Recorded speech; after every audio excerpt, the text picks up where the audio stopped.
Did you know that undercover investigators have recorded Chinese doctors openly admitting that vital organs from prisoners of conscience are extracted and sold, with the victims murdered in the process, and that this is being done on a massive scale? Hard to believe, isn't it? I used to think so too. My name is Kay Rubacek. I'm a producer of several award-winning documentaries on human rights in China, including a film about forced organ harvesting called Hard to Believe. I'm also the author of the book, Who Are China's Walking Dead?, which explores the twisted inner world of the Chinese Communist Party, the CCP, and how it bends the minds of Chinese officials to enable them to commit atrocities with shocking regularity. Atrocities including this. For more than a decade, the Chinese regime has been systematically killing innocent people on a large scale and extracting their vital organs to fuel a multi-billion-dollar organ transplant industry. A vast majority of the victims are Falun Gong practitioners who have been detained by the CCP simply because of their faith. However, evidence is building that Uyghur Muslims are now also killed for their organs. It does sound like a horrifying premise to a Hollywood horror movie, but it's not. This is real. China's organ transplant industry suddenly and without explanation took off in the early 2000s. And this is precisely the same time when the CCP began detaining hundreds of thousands of Falun Gong practitioners in labour camps and secret jails. China does not have an established effective organ donation system. Since the 1980s, China was known to be extracting organs from executed prisoners convicted of capital crimes, but the numbers were very low. Yet suddenly, in the early 2000s, Chinese hospitals were advertising short wait times for vital organs, even though there was no corresponding increase in executed criminals. So this raises two important questions. One, where did all these human organs come from so suddenly? And two, how is it possible to wait only a few days to receive a vital organ, like a heart or a liver, or to be able to schedule a transplant operation for a vital organ a week in advance, as advertised by Chinese hospitals? In all countries with ethical organ donation systems, the wait times for such organs are usually several years. But in China, the organs are available on demand. This means the hundreds of thousands of Falun Gong practitioners being held in facilities across China are pre-screened and ready to be killed when a vital organ is ordered, and this still happens today. So why did this happen to Falun Gong specifically? Well, there are two main reasons. First, the former CCP leader who launched the crackdown on Falun Gong ordered the elimination of the group by any means necessary. And secondly, research done in China has clearly shown that practicing Falun Gong was good for the health, making Falun Gong practitioners an ideal source for healthy human organs. The investigation into China's transplant industry began in 2006 by David Matas, a renowned human rights attorney, and David Kilgour, the former Canadian Secretary of State for Asia Pacific. They uncovered substantial evidence demonstrating that this atrocity is not only happening, but that it's state-sanctioned. That is, it is being directly run by the Chinese regime.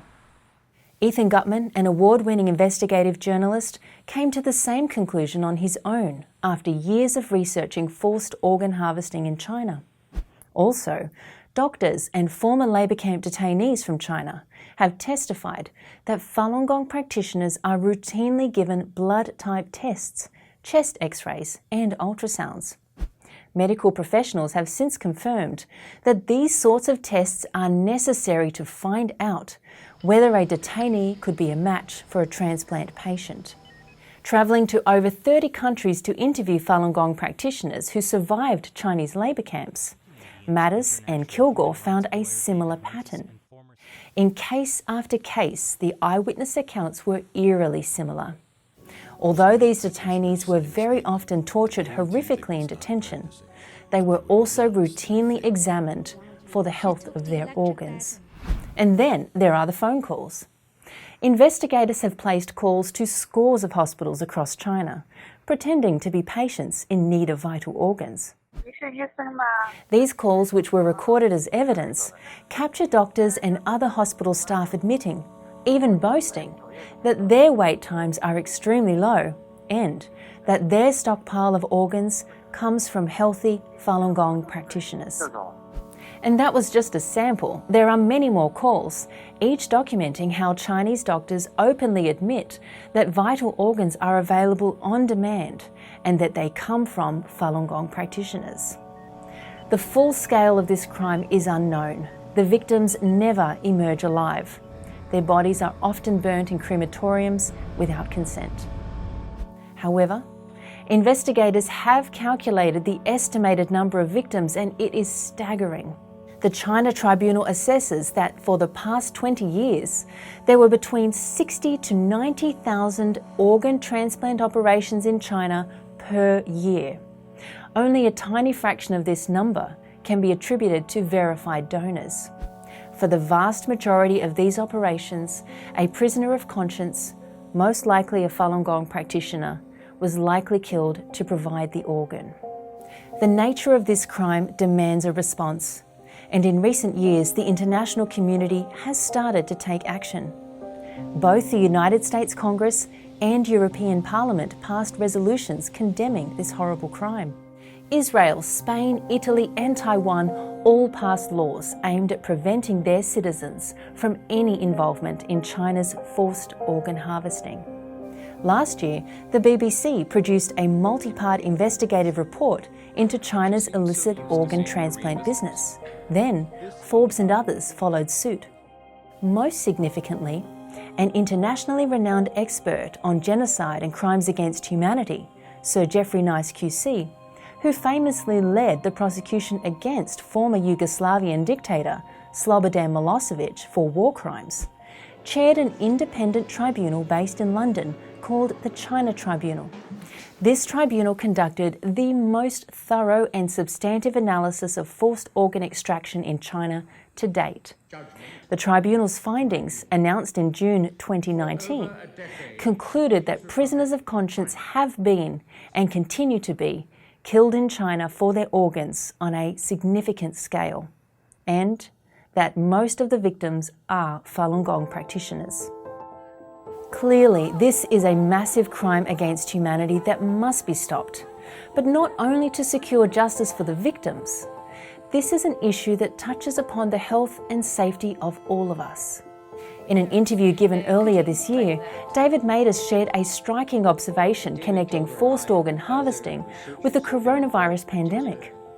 If the rest of the world had been more aggressive in combating all this misrepresentation and cover-up and denial and counterfactual narrative in dealing with organ transplant abuse, if the global system had insisted on transparency and accountability in dealing with organ transplant abuse, and if China had faced global pressure for transparency and accountability in its health system in dealing with organ transplant abuse, we wouldn't have this coronavirus now, and we are suffering the consequences now of turning a blind eye to organ transplant abuse. You see, stopping a tyrannical regime from committing horrible crimes is never solely about justice for its past victims. It's about ensuring the regime cannot unleash additional death and destruction in any form upon anyone else. In the past, we've said, never again, but we need to mean it and to act on it. Today we are faced with many challenges from China as its ruling regime looms over the international community. Stopping the large-scale killing of Falun Gong practitioners for their organs and holding those responsible to account must be a top priority. Doing so will not only secure justice for the victims, but will protect you and I and the rest of the world from future harm. For more information, please visit faluninfo.net.